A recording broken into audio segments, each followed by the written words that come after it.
Good evening, panel. Good evening, those watching from home, and thank you very much for this opportunity. We will be sharing a little bit on how to address children that have special needs. These wonderful, wonderful children who was in our care every Sunday and during holiday clubs and maybe during our youth services as well. The three main areas that we're going to be looking at are those who are physically challenged, those who are affected by ADHD, and those who are affected by ASD. Before we get started, maybe we can just start with a very, very short prayer. So, dear Lord God, we give you thanks for this opportunity where we can share information and just use that information for your service, to look after your special children, Lord, those children that you have blessed us with. And we give you thanks for giving us this opportunity. We just pray that you would guide our words, that you would be with us in everything that we do for the next few minutes. And we just want to commit this time to you. In this we ask in the name of the Father, Son, and the Holy Spirit. Amen. So let's look at the first aspect. Those with and the reason why we actually start with this is probably the easiest aspect, because it's what we can see. And that is children that are affected by physical challenges. It might be children that have cerebral palsy, maybe different dystrophies, spina bifida, maybe a child was involved in a motor vehicle accident and it has affected the functioning. And basically what has happened is that there's been some trauma to a different part of the brain, and depending on which part of the brain has been affected, it will affect the motor workings of that child. So we see these children either, we see them in a wheelchair, or we see them with walkers or with a rollator, or we'll just see that they're unable to use a certain part of their body. These children are, in most situations, they are bright, they have sparkling personalities, they have good sense of humor. Those who are in need of higher care would most definitely need a carer to be with them if they are attending church. And at the end, what we'll do is we'll kind of wrap it up and we'll just encourage all parents to bring the children to church, regardless of what the barrier is. So I think the first thing is to make sure that the facilities are conducive to access. So I had a friend. I was attending a friend's funeral just a few weeks ago, and he was meant to speak on stage, and they never had a ramp. And as he was busy going onto the stage, actually fell. And I don't think that we want to be in the situation where we are the cause of somebody getting hurt or getting embarrassed. So look at the physical aspects of the church. Are people who are physically challenged able to access church? Are they able to access different parts of the church? Is there a bathroom that's conducive that they're able to use as well? And I think that's the easy one. That's obviously the properties trust would have to have a look at that, but just make sure that nobody's excluded because of a physical barrier within the church. Some of these children might have difficulties when it comes to fine motor coordination, so they'll have problems with writing, with coloring in, with cutting out shapes and those type of things. And what you can do here is you could pair them. Create a friend, create a buddy system, and you could ask someone to maybe do a cutout for them, or you can ask someone to write some notes for them. Or if they prefer to actually do the writing themselves, or do the cutting themselves, do the coloring themselves, don't worry about it. If they're able to understand what the notes that they've taken, if they're proud and they're happy with the coloring in, although it might not be inside of the lines, it's fine. Okay, just be proud of that they've attempted to do it, and that they are part of the class. And then I think thirdly, just a bit of advice: don't make a fuss. Don't pity them. Yes, we need to be careful that there's no rough and tumble play, because if they were to fall out of the wheelchair and they might get hurt. But don't be around them and say, shame, he's in a wheelchair, my child, and those type of things. They know that they're physically challenged. If you're working in a youth sector and it's adolescent and young adults, hopefully at that point in time they've already accepted that they're differently abled. The younger ones might still be busy kind of battling and trying to deal with it and trying to accept it. However, they know that they are differently challenged. You don't have to remind them by the way that you actually act around them. Feel sorry for them and those things. They are normal children. They have interest in the opposite gender. They have interest in having a boyfriend or a girlfriend later on and getting married and having children. They want to be included in parties and those things. So they don't need you to remind them that they are physically challenged. Again, take advice from parents. What works best for your child. How can we include your child in every activity? And just love your child. Just love these children. The second aspect that we're going to be looking at is ADHD, attention deficit and hyperactivity disorder. And within that ADHD, there's maybe two ways that it actually manifests. The first one is, I think we all know this child. It's the child that runs on the pews, under the pew, runs down the aisle, is loud, is very active, everybody knows the child. Very loving, but very, very active. Okay, on the go, as if driven by a motor all of the time. The other aspect that you also find is ADHD of the inattentive type. So struggling to concentrate or struggling to hold information because if things go on too long, they might spend their time daydreaming or the thoughts wander. And like everybody else, it's just to the extent which these children are affected. So when it comes to the hyperactivity, so what do we see? We usually see that the child is, as I mentioned previously, on the go, as if driven by a motor, can't sit still, fidgety, talks a lot, often interrupts you, asks 100 questions, wants a reason for everything,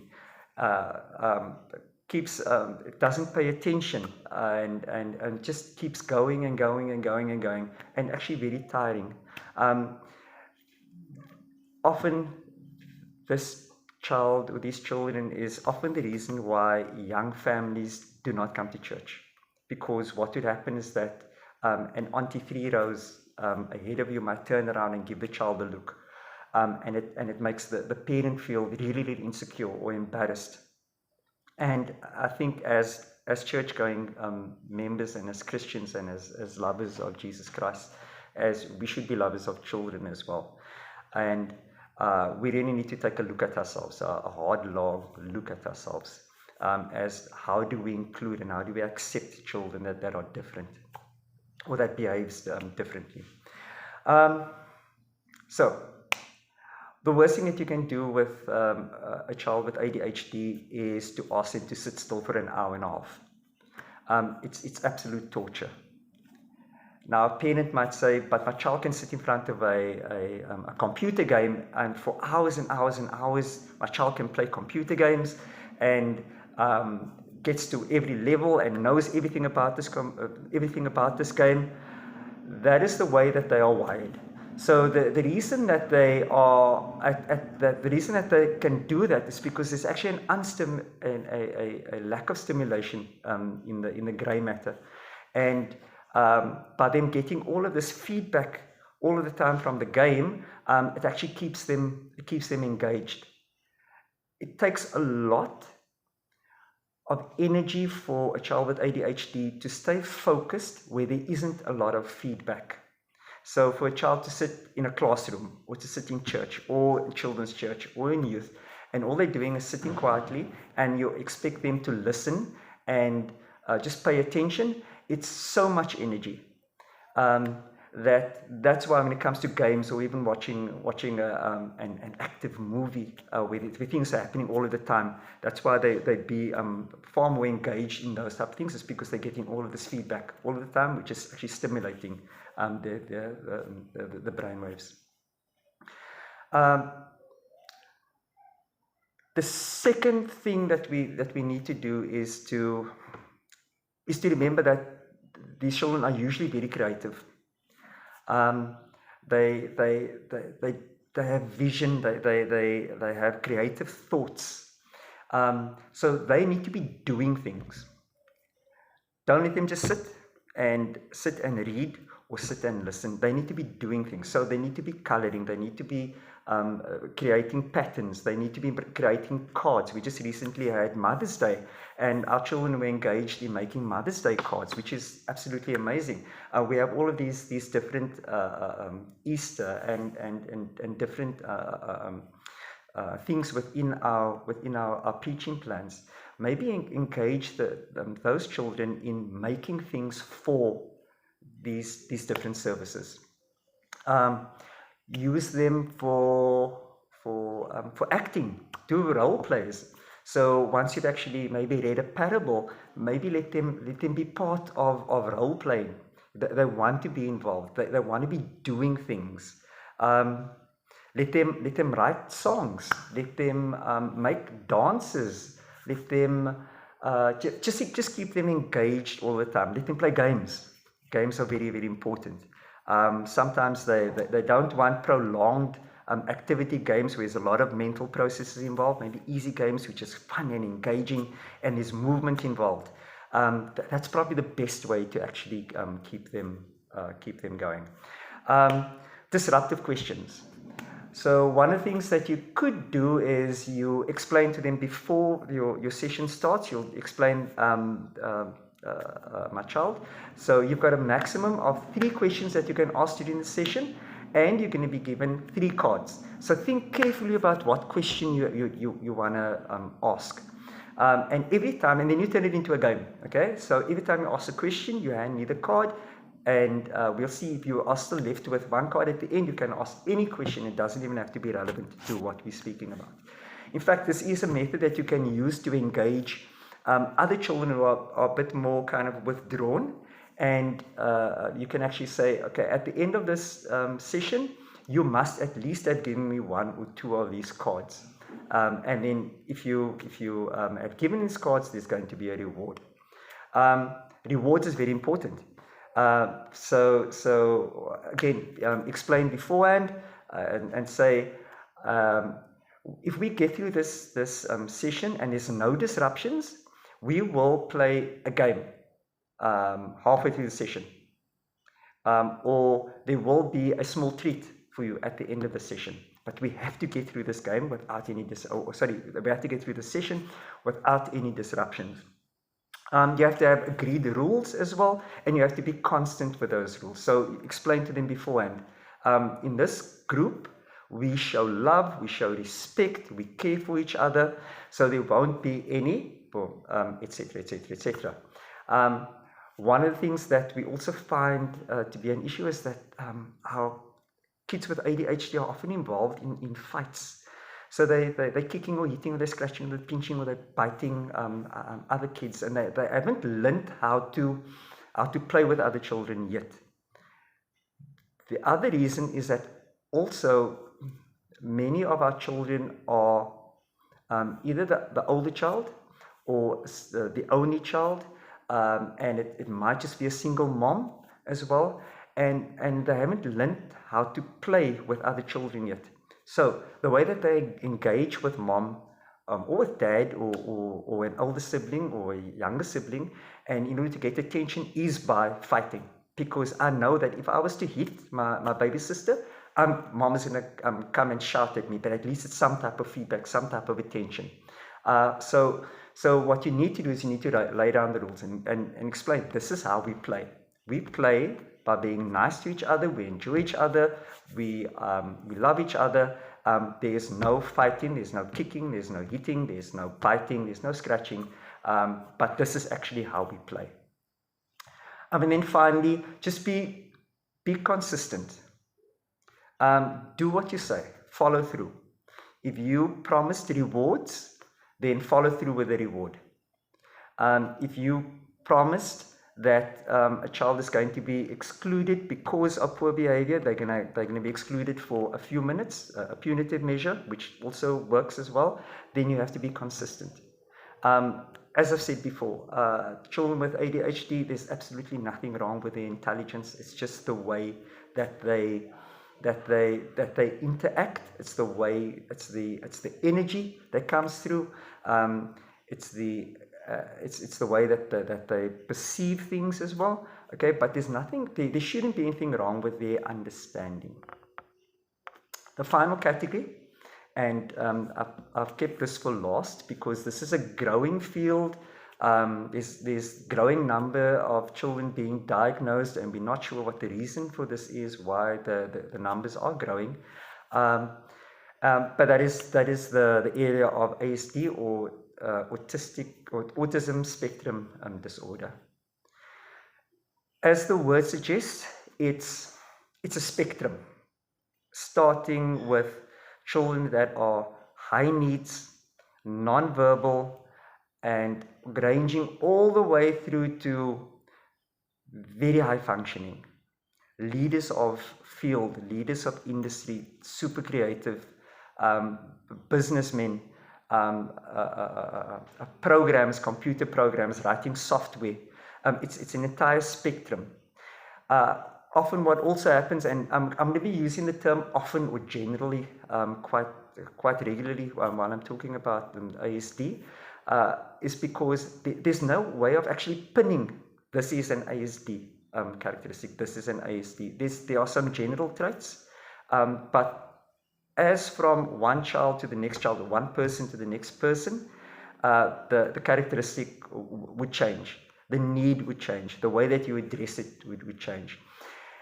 What also kind of makes it a bit more difficult is that there's often a syndrome, or secondary syndrome that's also part of it. So a syndrome like Asperger's syndrome, or Tourette's, or obsessive compulsive. Sometimes it's also coupled with ADD, so you could have a child that has ADD and ASD. And as I said, more and more children are being diagnosed with to be on the spectrum. So a child that is high needs, just like our physically challenged children, would need a caregiver. It's going to be very difficult for you to communicate, especially if a child is non-verbal. Child might be taking in, but might not be able to express what they understand from what is being expressed or communicated. The child might also need the caregiver to just look after the physical needs, like the toileting, and maybe wiping and those type of things as well. The other children with ASD, again, how do they manifest? So they might seem aloof. They may have problems with social skills, with fitting in. They see the world really through their own lens. It's very difficult for them to empathize or sympathize or place themselves in someone else's shoes.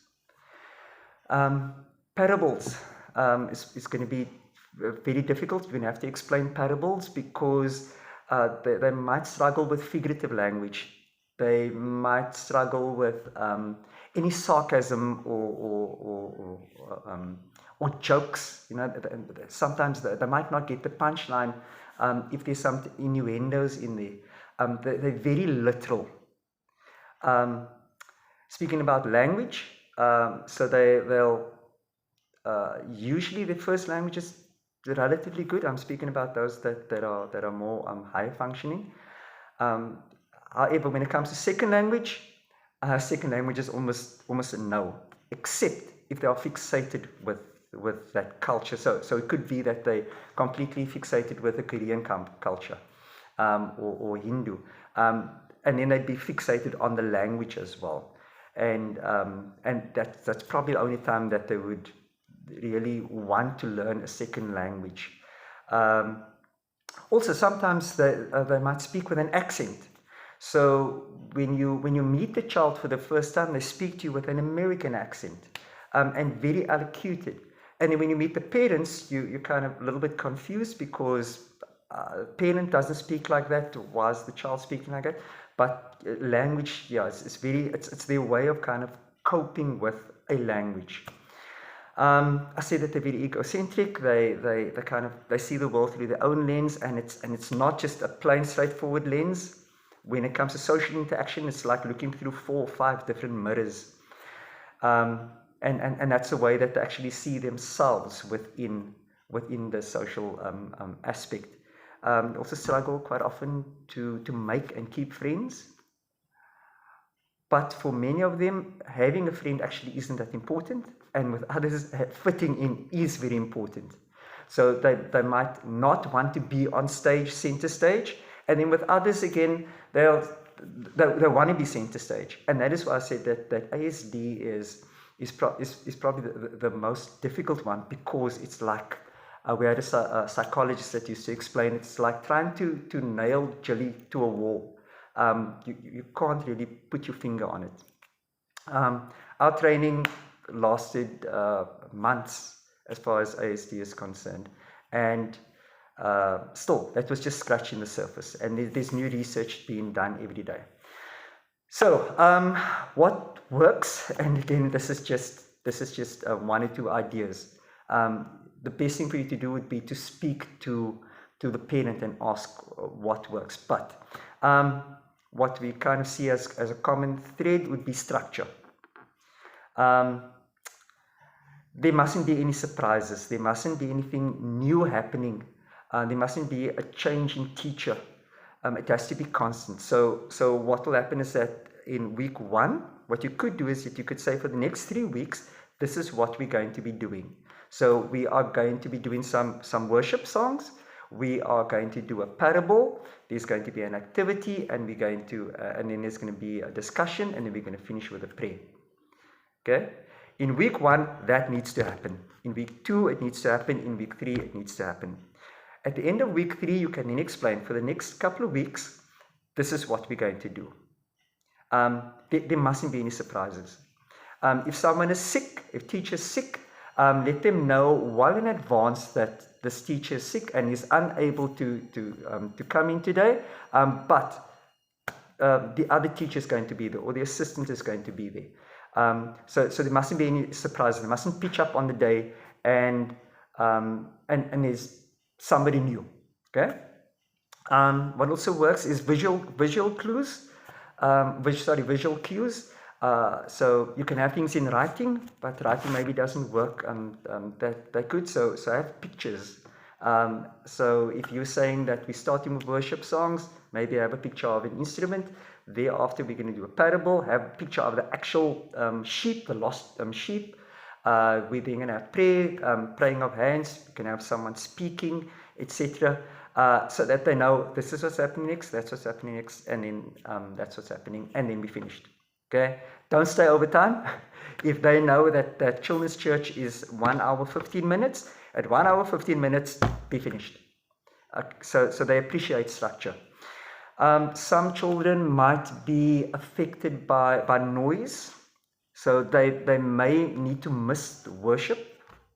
You know, they might be affected by the drums and the guitar and loud noise, and children shout singing at the top of their lungs, or shouting, or moving around. So they might be affected by that.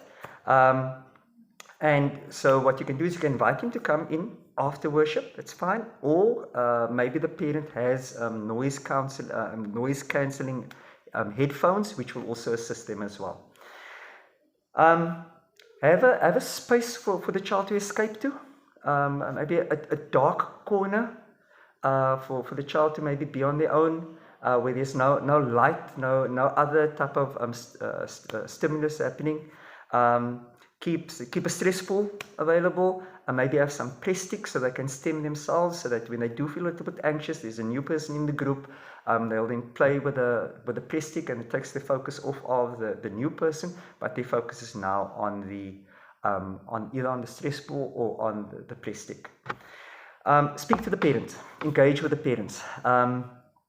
Some children, when they are feeling anxious, want to be left alone. They want to go into a corner. They want to be all alone. They want a little bit of running water. Maybe they just want to kind of play with the water, and just to kind of that will help with them stemming. Other children would need a heavy blanket, where you can actually put the blanket over them, and you can wrap them nice and tight, and actually they want to feel safe in that manner. And then, as I said, other children, again, just kind of give them space, and and when they are ready, they will then come back, and they'll come and join the group thereafter. But engage with the parent. Engage with the parent of our physically challenged children. Engage with the children, the parents of those with ADHD. Just keep the parents engaged. I think I want to end with just a message to our teachers, to our leaders, as well as to parents. We might not feel equipped to be working with children with special needs, but you are doing God's work. God doesn't call the qualified. God qualifies the called.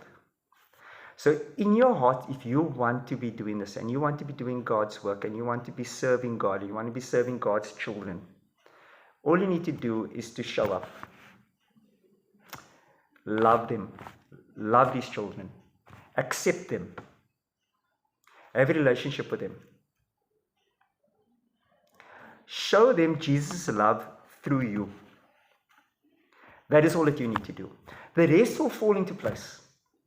The other things will come. A new person will join your team, and that person may be equipped or might bring the experience. But don't be afraid to engage and to do God's work. And then finally, to the parents, bring your children to church. Do not keep them at home. There's no reason to feel embarrassed or to feel that there's no space for them. This church is making a space for your child. We want your child to come to church. We want to engage with your child. We want to share God's love with your child. Regardless of how you feel or how you felt previously, because you got a look, or how you might have felt by another church, there's a space for you and your child and for your family in this church. God loves you. Have a blessed evening. Thank you again. Thank you very much for this opportunity.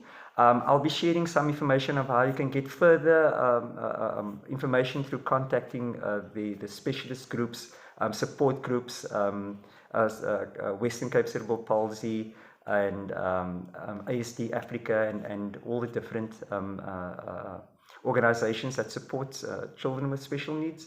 Once again, thank you very much for this opportunity, and God bless.